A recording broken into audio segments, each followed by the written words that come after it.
म्हणतात की या कोविडला दुर्गुण जो आपल्यामध्ये आहे तो दुर्गुण आम्ही करून टाकला. मग जर एखाद्या बाईमध्ये उकळण्याचा स्वभाव असेल तर तिला माणूस म्हणावा. एखाद्या व्यक्ती जर उकळण्याचा स्वभाव असेल तर त्याला माणूस म्हणावा. किंवा कुरकुर करणारी किंवा कुरकुर करणारा असेल कोंबडीचा दुर्गुणाचा त्याला माणूस म्हणावा नाही. दिसतो माणसासारखा पण स्वभाव आणि गुणधर्म ही जनावरांची आहे, ही पशु पक्ष्यांची प्राण्यांची आहे.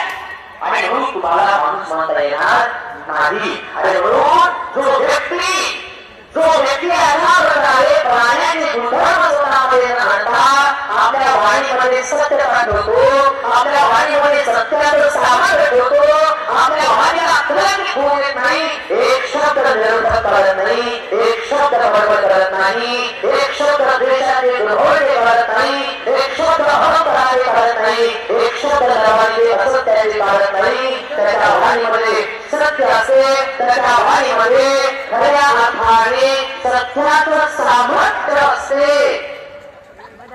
एक ना एक गोष्ट त्याची अर्थपूर्ण असते, त्याच्या बोलण्यामध्ये माधुर्य असते.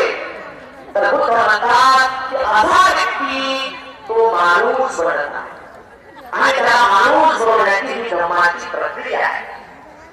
पुढे बुद्ध म्हणतात की जो व्यक्ती व्यसन न करता व्यसनापासून स्वतःला अलिप्त ठेवतो, जो निर्व्यसनी आहे त्याला खऱ्या अर्थाने माणूस म्हणता येईल. व्यसनात जमलेला माणूस अगदी जनावरासारखा असतो. बघा, जो प्रचंड दारू पितो असा व्यक्ती तो काही येऊन चांगल्या झोपतो का? तो घरापर्यंत येत नाही. तो गलीमध्ये कुठेतरी घरामध्ये पडलेला असतो, कुठे नालीमध्ये पडलेला असतो, कुठेतरी कोण्यावर पडलेला असतो, कुठेतरी बाहेर पडलेला असतो, कुठे घरावर पडलेला असतो.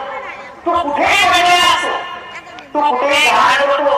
त्याच्या हाताला जरी घाण लागलेली असते त्याला कुत्रे त्याच्यावर घाण करतात किंवा त्याला कुत्रे उपचार करतात आणि पुढे आपण पाहतो. आणि रस्त्याने साधारण प्रवास होतो आहे, गावागावात गली नावाचे पडलेले दिसतात. जर तो माणूस असता, माणूस चांगला विचार करून बसतो.